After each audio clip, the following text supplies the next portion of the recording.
So hello there and welcome to a brand new episode of the DNF1 F1 Podcast, a show where we take all of the latest news, gossip and events in the world of Formula One and we relay that back to you for your listening or viewing pleasure, depending on which platform you choose to follow us on.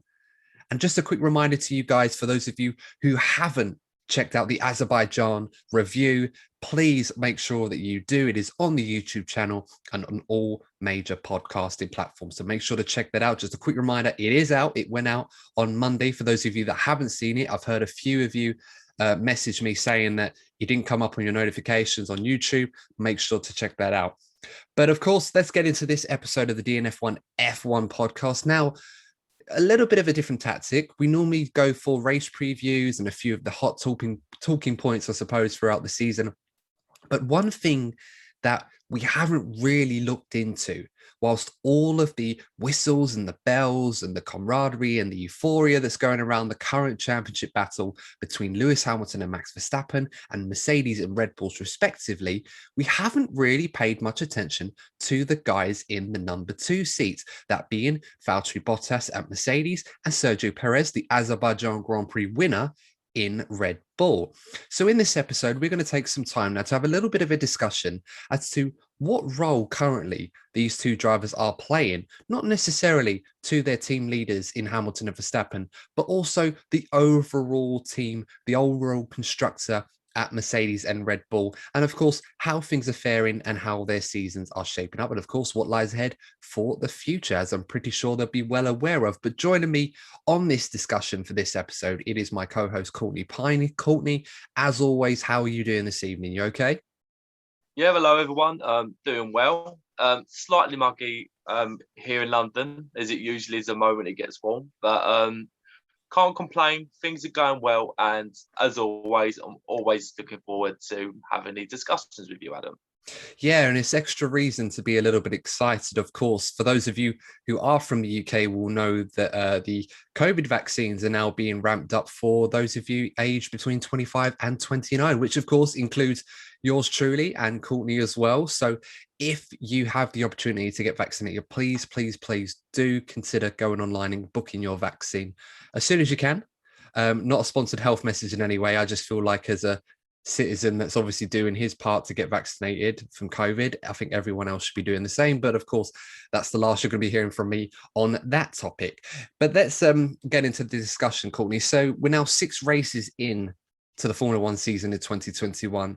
So many stories, so many talking points already, none less more significant than the championship battle that we're seeing between Max Verstappen and Lewis Hamilton at the moment, which of course is going swings and roundabouts with every passing race with a brand new tale to tell.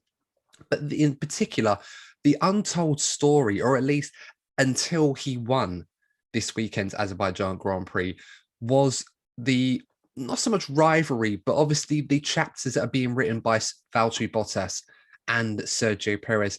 And I think we should probably start with Sergio Perez, given that he was so successful in this Azerbaijan Grand Prix. First things first, Courtney, if we can sum up Perez's 2021 start at Red Bull so far, would it be fair to say that it possibly has gone as expected, or do you feel that Perez has perhaps exceeded expectations? I think we're slowly but surely seeing the Sergio Perez that we expected. The start of the season wasn't the greatest for him, but we've seen with so many drivers that have changed teams, they've struggled. It could be with a change in regulations, because we've seen it with like Dan Ricciardo. We've seen good drivers struggle when they've moved teams this season.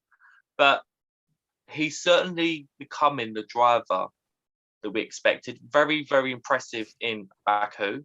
And I said in a review for the Baku Grand Prix that it's worth noting that Sergio Perez was unlucky to not lead even ahead of Verstappen off that first pit stop. It was only because of a slow pit stop from Red Bull that Perez wasn't leading. Perez was impressive throughout the weekend. Saturday wasn't great, but I think we really are seeing the Sergio Perez that we know. And I think that another thing that's vital in his championship is that one of Lewis Hamilton's main strength is tyre preservation, but it's also a strength for Sergio Perez. So his upturn in form could play a big role in this championship battle. Absolutely, it certainly could. And I think it's important to note, whilst we're on the subject of the Azerbaijan Grand Prix, there definitely was the perception that, at least in the early stages of the race, that Perez, when he got himself up to that front group with him, Hamilton and Verstappen, he looked to be the fastest and most comfortable of the three drivers. Now, a lot of people can throw the caveats and saying, well, Max was leading the group and he was obviously controlling the pace of the race to his liking. But throughout the entirety of that opening stint, you had the team radio messages going back and forth with Max and his race engineer saying, we just need to preserve this, we need to preserve that, car management. Of course, everything seemed okay, but there was always small hints that there was something that they were managing, or Max wasn't allowed or able to extract the maximum pace and run off into the distance, which he well could have done if he wanted to. But in Perez's case, Perez had got up to the back of Hamilton and was very much harassing him and keeping him honest and making sure that he was very much backing up his teammate. And then we saw in the second stint, impressively so, and we talked about this in the last episode, that Perez comfortably kept Hamilton behind him in a situation where the pressure cooker really should have been turned up to maximum. I mean, Sergio Perez had never raced Lewis Hamilton, in my mind, in competitive machinery ever before. So for the first time where he's actually been in that situation under pressure from a Lewis Hamilton who was mighty in that final sector, really, really impressed me, the way that he handled himself, to a point where it never felt that he was in any real danger, despite Lewis always being within a second of him. So when you take all that into consideration, I think what we saw in Azerbaijan with Sergio Perez is, perhaps for the first time since he's been in a Red Bull car, the whole package in what Red Bull were hoping for when they signed him. And I think what a lot of the fans were hoping for, because we've been down this road with a few of the other drivers. And of course, we'll get into comparison with that for a moment. But is that something that perhaps you felt as well, Courtney? Did we start to see the overall package, the real Sergio Perez, finally for the first time get to grips with this Red Bull machinery? I think we are seeing that, but I just hope he can keep this up, because we've seen with other drivers that have been teammates with Max Verstappen, they have faltered due to the fact that it's fairly clear that Max Verstappen is the favourite driver at Red Bull. Nothing against Max, we know how good he is, but it is very much clear that Max Verstappen is the number one driver in that team, and for other drivers, it can break them mentally. So I just hope that Perez does keep this going, because I think Perez at this stage, a lot can change with development and the track specifics, but at this stage, it does look like Sergio Perez could make the big difference when it comes to the outcome of the Constructors' Championship in particular.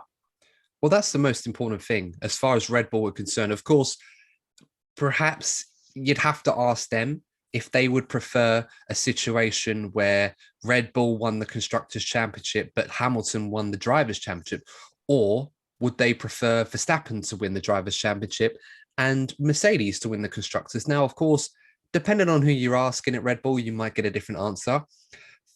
Given how dominant Mercedes and Hamilton have been in this turbo hybrid era, I would not be surprised if the leading figures like Christian Horner or Dr. Helmut Marko prefer to see Verstappen win the championship and Red Bull not win the Constructors' Championship. And I think one of the biggest reasons is retention of a driver like Max. I feel like if Red Bull had win the Constructors and Max is not able to win the Drivers' Championship, Red Bull might feel a little bit guilty about the fact that for whatever reason they couldn't, if it was on them that Max didn't win the Constructors' Championship, that Max didn't win the Drivers' Championship, I should say.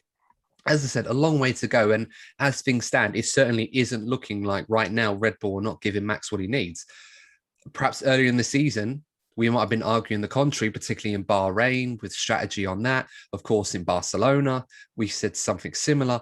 But Max is really delivering where he needs to. And we've always argued that he's needed a teammate. And not necessarily of his own doing, but by virtue of the aura of someone as good as Max Verstappen is and the way this car seems to handle in his hands, his teammates have always struggled. So the fact that Sergio Perez, at least from what we saw last weekend, and steadily we've seen signs of progress, it seems Red Bull are starting to finally, perhaps for the first time since Daniel Ricciardo left them in 2017, have a driver that can really start to take it to the leading teams. and also get the results. And more importantly, if Max can't deliver the win, pick up the pieces and get it himself. Of course, it's still early days, but he's already achieved more in these first 6 races than Alex Albon and Pierre Gasly have probably combined in their efforts altogether.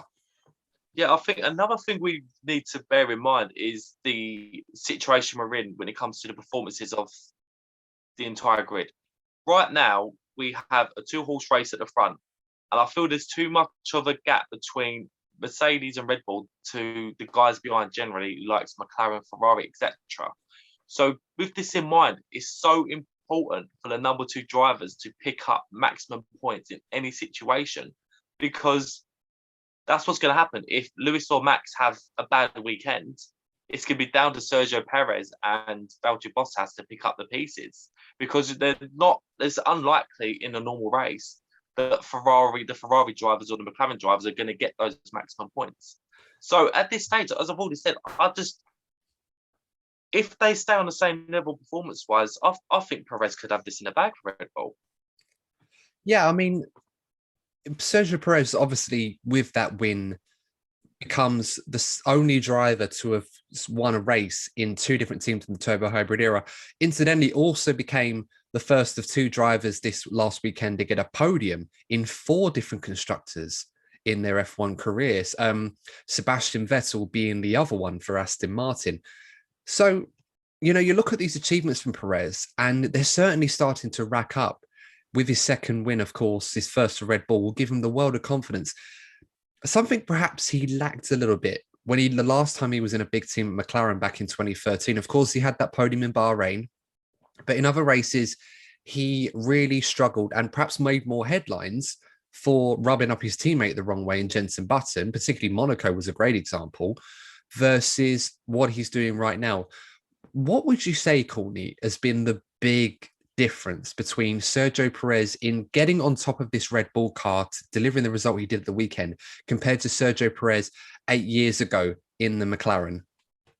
I think the struggles that he went through, there's been several occasions where he probably thought he wasn't going to have an F1 seat altogether. And with those with that sort of pressure and like negative experiences comes maturity. And I think that's probably the most vital thing here. You got to remember, Sergio Perez was still quite a young and raw driver when he was racing at McLaren, and he's learned a lot. Obviously with big regulation changes, having to learn how to use new cars, and with those experiences come together, he's a much more rounded driver, and the way that he's performing at this very point is perfect for a team like Red Bull. Yeah, it certainly is. And I think this is something that Red Bull, as I said, they've craved for a long time. I mean, Christian Horner was speaking after Perez had won in Azerbaijan, and he said, well, we knew Perez was good round here. We didn't realize he was that good. And I feel like on merit, Perez, as you mentioned earlier, Courtney, could have challenged Verstappen for the win. Of course, it would have been interesting to see how that would have gone down. But one thing that's impressed me with Perez is that he is very much aware of where he is and what is required in this team. I've never seen a driver as talented and as experienced as Sergio Perez, who has a history of inter-team battles that have not necessarily gone in the way the team would want them to, has been so good at being able to just say, right, I know that this is the Max Verstappen show with respect to Red Bull, and I know that I am here to help win a Constructors' Championship, and if I can, help Max win the Drivers' Championship. Of course, he'd be aware that if he was in this picture that in position Max is in, he probably would expect Red Bull to support him. But what's impressed me the most is that he's taken all that on board, and he's not exactly driving like someone who's going to be subservient to Max Verstappen. But I'm pretty certain that if he was given the instruction or told to do a certain thing to help Max, he would put down tools and do it. And that is critical this season. I mean, yes, some people say, oh, well, Perez is doing this to get a new contract, and then we'll see the real Sergio Perez come out perhaps when he's got something a bit more long term. That is possible. But I feel like the game he needs to play at Red Bull is not necessarily to give them no reason to drop him out of fear that he'll go and do this somewhere else and be a threat to them. But it's more about, I need to show them that I'm a team player. I've got my reputation from my days at McLaren and Force India or Racing Point, if you like, and they don't exactly express that I'm a team player. But in Red Bull, that's something they crave. If they wanted to sign a renegade or someone that wanted to take charge of this team, I don't think they'd be looking in the direction of Sergio Perez. No. And I think that would have been part of their decision making. Because let's not forget, last year, they really, really, really wanted to keep Alex Albon on. And I'm utterly convinced that if things open up perhaps at AlphaTauri and they're not able to put someone in that seat to replace, let's say, Pierre Gasly, Alex Albon will be first on the list to get that call back. Same thing if the Red Bull thing doesn't work out for Perez, Alex Albon will be first on the list to get the call back. But with all that in Perez's mind, he's still able to do the team job. And as we've seen in the last couple of races, particularly at Azerbaijan, pick up the points if Max Verstappen's not able to deliver. And I tell you what, guys, as long-winded as that sounds, that is incredibly impressive to first of all know your worth, but also pick and choose your battles, because we've got 20 guys out there that certainly do not want to play second fiddle to anyone. And with respect to Perez, he's not doing that, but he knows what he needs to do and has accepted his role to the point where Red Bull are thriving at the moment. Well, this is a thing. He's become a fighter, but not a fighter to the sense where he's a threat to anyone he races. He's become those experiences of almost losing his seat. Like, let's not forget, this wasn't a one-off thing, because there was talks of him losing his seat altogether this season. But when Force India went bust, it was actually Sergio Perez's connections that actually kept that team afloat for them to then become Racing Point. So those experiences have just made him become a much better team player. And the way that he can nurse a car's tyres is that sort of thing you can't learn overnight. So those two aspects put together, you've got yourself a prize asset in a team like Red Bull. I mean, we shouldn't get carried away with what Perez has just done, because obviously it's one race. This season, I mean, I'm just looking at Sergio Perez's stats since the start of the season, and I can run them down. Obviously, Bahrain, he finished fifth in that race, but he obviously got bogged down at the start of the race because of issues with the car. He finished 11th in Imola, a race where you and I both agree, Courtney should have at least been on the podium. He was on the front row, could have challenged for the win, and it completely went to put. So would have let himself down there. But then afterwards, it's fourth place in Portugal, fifth place in Spain, fourth place in Monaco. Now, of course, we're talking about a car here that should be fighting for race wins. So fourth place and fifth place doesn't sound amazing. But what you're seeing there is a trend in the last four races where he's picked up a total of, my maths is right, or just trying to fit the top of my head, 67 points. Or probably, actually, no, not that many. Sorry, I had my maths is wrong on that one, actually. Sorry, counted wrong. 67, 2 12s, 34. Quick maths going on here.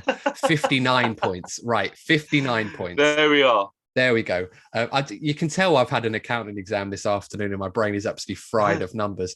But yeah, 59 points in the last four races. Now, that's already more than what Valtteri Bottas has for the whole season by comparison, who you would say would be the immediate rival. Now, so you've got to look at it with the perspective that while Sergio Perez got off to a slow start, he started to pick up performances. And in fairness, in one race this season, he hasn't scored points and not really delivered. But in the other five, that's kind of what Red Bull will be expecting. They're not always going to be looking for a podium finish, although they probably feel like they could get one at almost every track they're going to. But what they're looking for is the consistency of a driver like Perez to have to do the job in this championship to help Verstappen, help the team, but pick up big points almost everywhere he goes. If he can do that, there's going to be a very good chance that Red Bull will win this Constructors' Championship, because right now in the Mercedes garage, they have one guy firing in Lewis Hamilton at the moment, but the other one in Valtteri Bottas, by comparison, is not quite all there at the moment. I mean, what's your take on this situation at Red Bull, Courtney? I would ask about not getting too carried away here, but do you feel already Perez could be doing enough already to convince Red Bull to keep him on for next season? Or do you feel that there's still a little bit more he needs to do to get Christian Horner and Helmut Marko to say, right, we want to keep you long term? I'm sure they won't be making any rash decisions, but I think given that he's just joined a new team, I think overall he's been a solid driver for them. And I think the comparison you have to give are the previous teammates, Max Verstappen, maybe barring Ricardo. Ricardo done this job against Max overall, but other teammates have struggled. But it looks like Sergio Perez has the maturity to deal with that kind of environment. And I would be very, very surprised, even at this stage, if they were to replace him next season. Yeah. And I couldn't think of anyone else really that they should consider putting in that car. For me, if I was the Red Bull team boss, I would, after that performance, I'd sign him up for another season. I feel like, Red Bull have been searching for a long time for a successor to Ricardo. And Perez right now is on the same sort of form after the first 6 races that Ricardo was in 2017.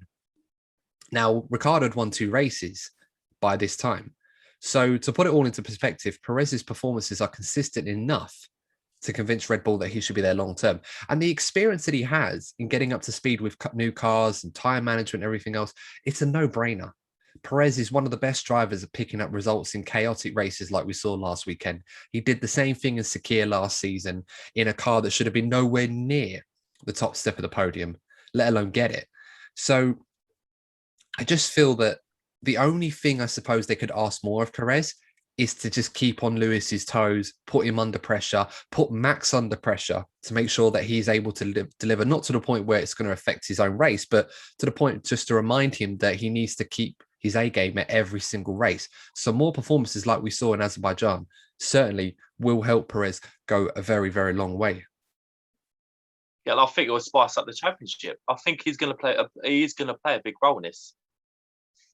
Yeah, you're right. And let's be honest, I said this before and I'll say it again.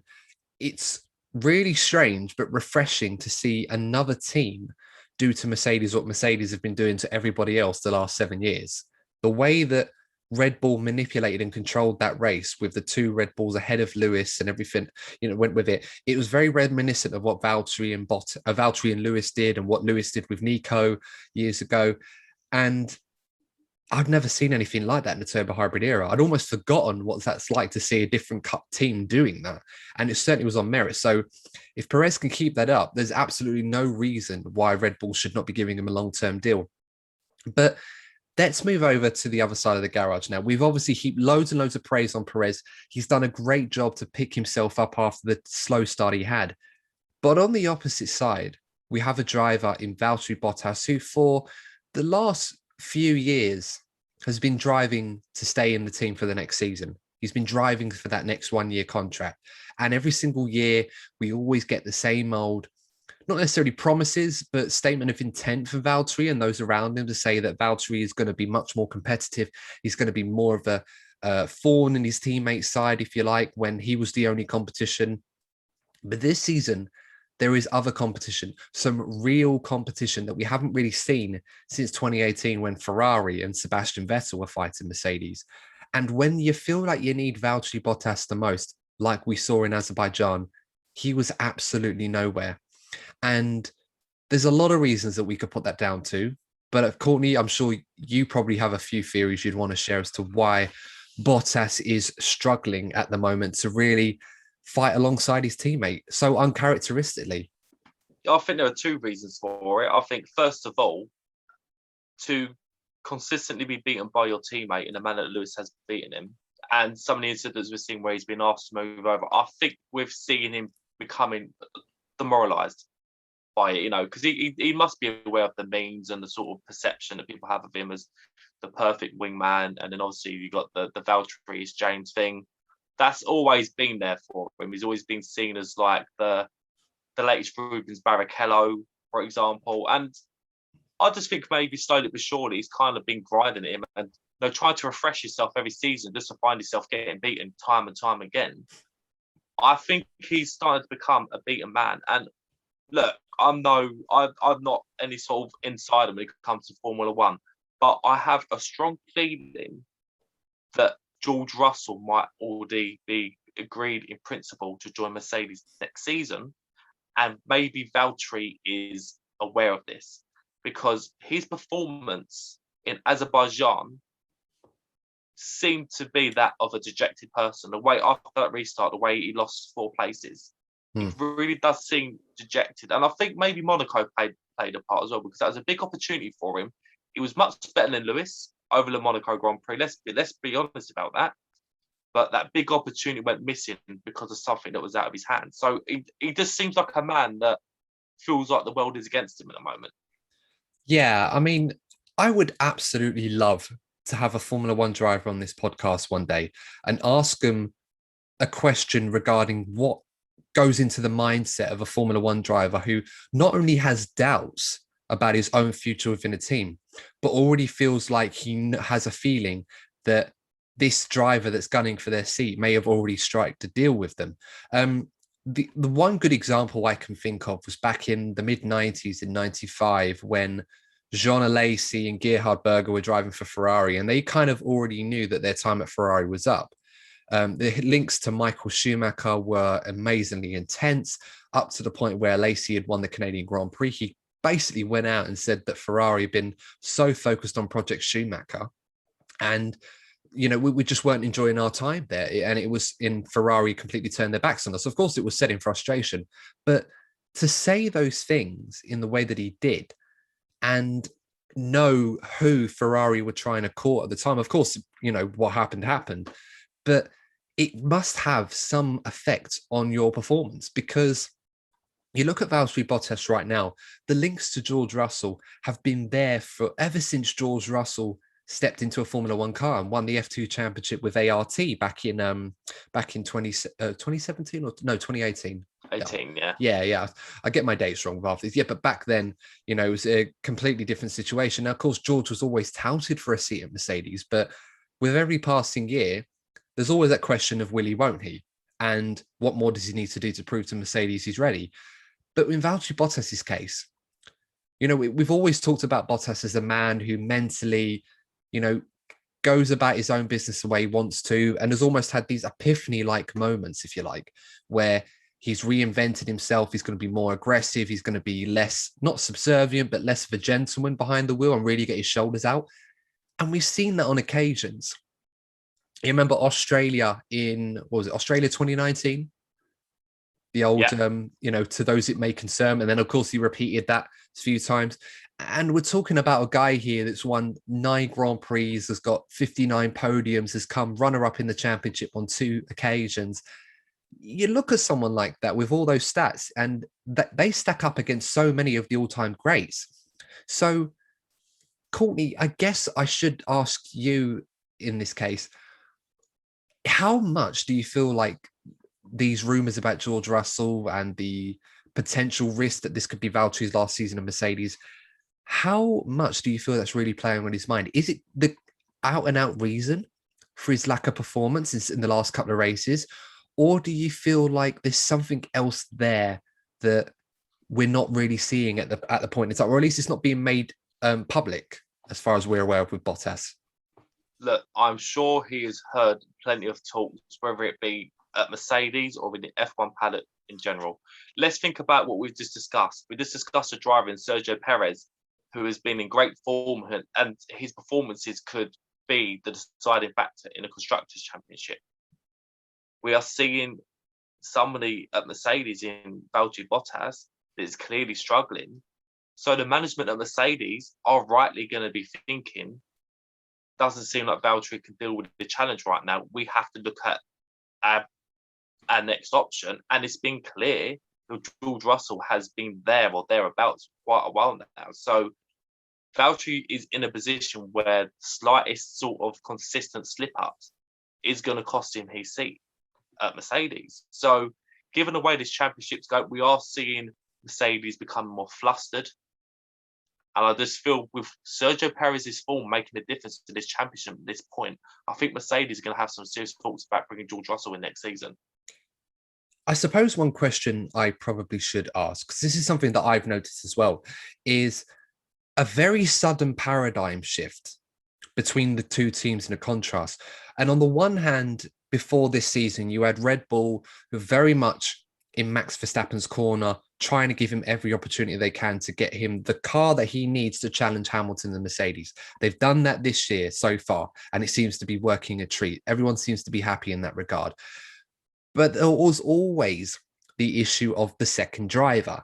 And I think one thing that a lot of us felt when we were watching the likes of Gasly and Alex Albon, and even to an extent Ricciardo as one of the reasons why he left, is there didn't seem to be much love left over to nurture the second driver or to make them feel wanted or to give them everything that they need to do the job for the team, even if that meant, support Max. I don't even think they were given enough support and love and nurturing to do that. Now, I know a lot of people say, well, these are the best drivers in the world. How much nurturing are you going to give them? We've got to be honest here. When you have a first driver and a second driver, every team has one. They can't run. No team can run with two drivers on equal stats. I don't care how they try and spin it to say, oh, we give our drivers a free rein. You've always got a designated number one driver and a designated number two. And even with the best teams, they've always had an environment where the number two driver, even if they're not the guy to get them the results or get them the wins, they've always looked out for them enough so that if their number one driver is not able to deliver, more often than not, they will pick up the pieces. Only until this season, I think it's fair to say we haven't seen that in Red Bull. All of a sudden, it's now shifted back into that way. Now, of course, Sergio Perez is owed a lot to this because he has done his part. And I think Red Bull were expecting to do that. And it's made their job a lot easier than perhaps it was when things were difficult for Albon and for Pierre Gasly.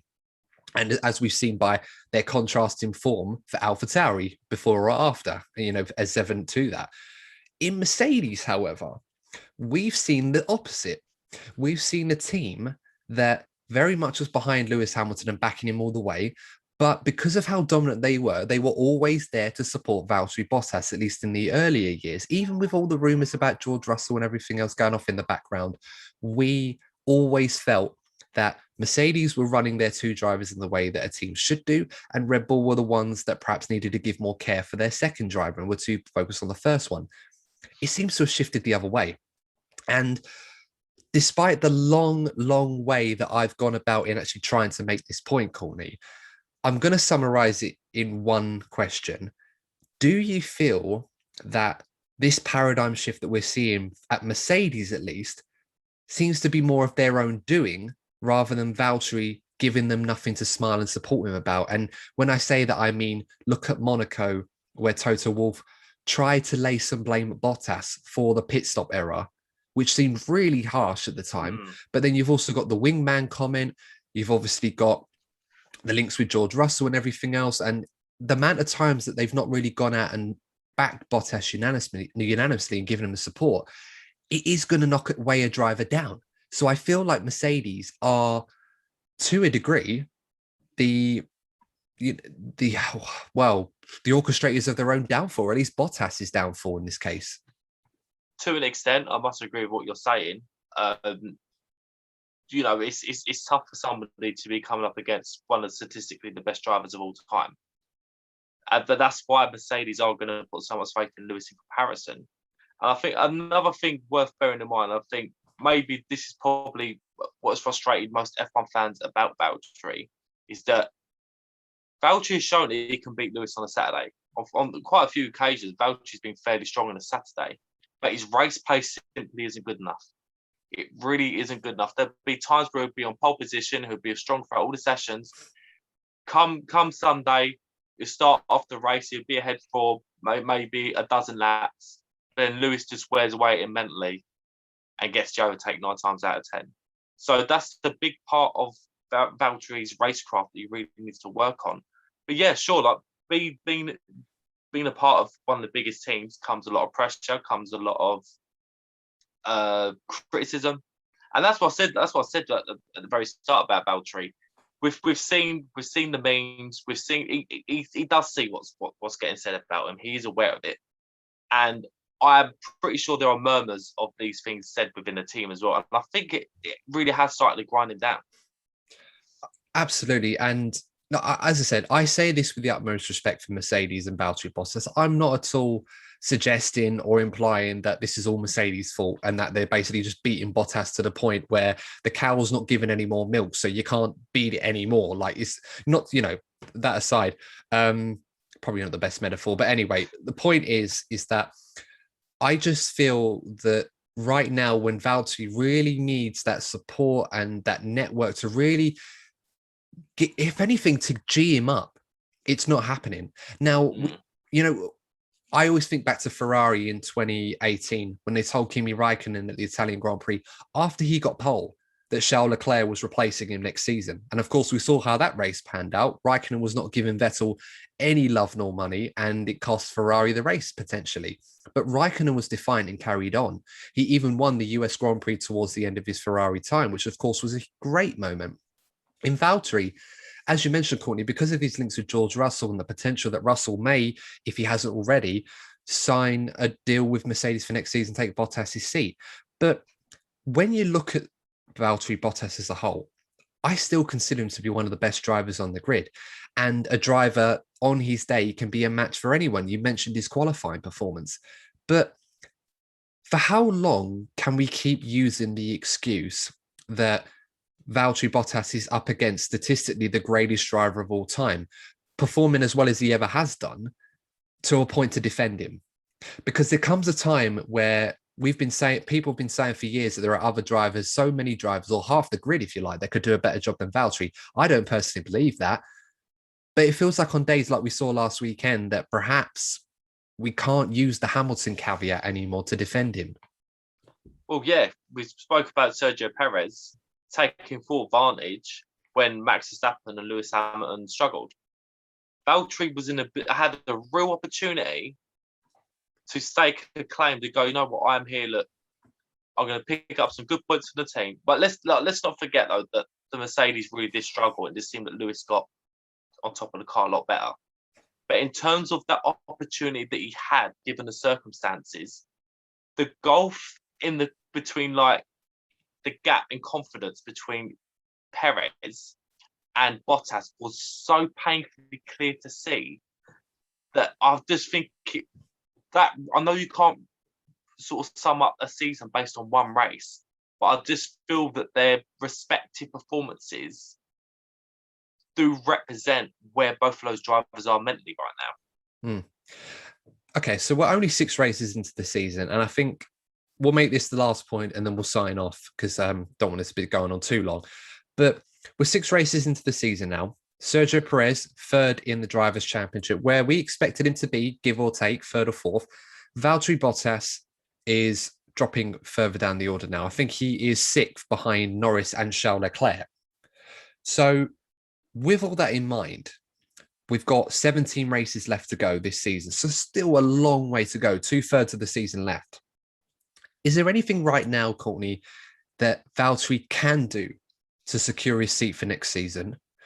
Or do you feel at the least he needs to just do this for personal pride? And if so, what can he do to get back to his absolute best, where he's on the fringes of his teammate and, of course, given the Red Bulls a run for their money? So, yeah, let's say we're in a situation where Valtteri can save his seat and they're going to judge him over the next few performances. I think the saving grace is that Mercedes are expected to be a lot stronger in these coming races. So these are the races where Valtteri is going to really have to knuckle down, not only for the sake of the 2 respective championships, but for his Mercedes career. Even though I do feel that George Russell has already been announced, but if he does have a chance, you're coming into circuits like France, Austria, Silverstone, where Mercedes are traditionally strong. So I do believe that, this could be a chance. I'm not sure. I do feel that George Russell has already been agreed in principle, though. And I suppose that if that is the case and Valtteri's form doesn't pick up, if you were Mercedes' boss, would you be tempted to swap them earlier, perhaps, if that was possible, to win the Constructors' Championship? Or would you try and hold on to what you've got and hope that Valtteri can at least play his part? See, this is... I can only talk from a personal perspective, and this is why I could probably never be a Formula manager. I'd be soft and think, you know what, Valtteri's been a great servant for Mercedes since he's joined the team. Let's give him the respect that he deserves and give him the full season, and then move on next season with George Russell. Because it's the longest partnership of any team in Formula One at the moment. They've been together 5 years. So it's not like Mercedes have not given this a go. And of course, it's had a lot of success. Valtteri has played his part in the last 4 or so years a part of the Mercedes success story. It has contributed as much as Lewis Hamilton has to a degree. So it's certainly not an easy decision to make, but it's one that I'm pretty sure, if it hasn't already been made, there certainly have been discussions on it. All I can say is I absolutely hope that Valtteri can refine his form, because whilst it's amazing that Sergio Perez has now thrown his hat into the ring and is now playing his part in this championship battle between Mercedes and Red Bull, we really need it to be 2 against 2 here. We've never really had that. Never really had it. Ferrari gave us the odd occasion where we had it. I think Silverstone 2018 was one of my favorite races, particularly the final stages where you had Ferrari and Mercedes fighting each other wheel to wheel. And other than that, that's probably the only time where we've actually had that in the turbo hybrid era. Amazingly, in 7 years, the only one occasion I can think of where we've had both drivers from 2 teams. It's certainly not like it used to be back in the old days where McLaren versus Ferrari or Ferrari versus Williams or McLaren versus Red Bull, of course, in the early 2010s, etc. We've really not had that in a long time. So hopefully it happens. That's all I can say. As I said, guys, if you've enjoyed this discussion, please leave a like. And of course, please feel free to weigh in on your comments. What should Mercedes do regarding Valtteri Bottas? Do you feel like they should make changes sooner? Or do you feel they should give him a new deal? Or do you feel perhaps they should promote someone like George Russell, or maybe even look outside the team? And of course, what would you do if you were at Red Bull with Sergio Perez? Would you give him that new contract now? Or do you feel like he still needs to do a bit more to earn that second season at Red Bull? Of course, if you haven't already, please consider subscribing to the DNF1 F1 podcast. We publish 1 or 2 episodes a week. And of course, in the next episode, we will be previewing the French Grand Prix, and we will hopefully have a brand new guest for that particular episode. But of course, we'll find out as the days go by in more detail. As always, Courtney, thank you for joining me once again on this episode. Always a pleasure, and thanks for listening to my monologues regarding Valtteri Bottas, because it's a topic we do discuss a lot in person. Yeah, it certainly is, and I feel like it deserves an episode all to itself, and I think we've given a really good go at it from a discussion perspective. But anyway, guys, of course, as always, make sure to stay safe. Thank you so much for tuning in, and we will see you in the next episode of the DNF1 F1 podcast. Take care.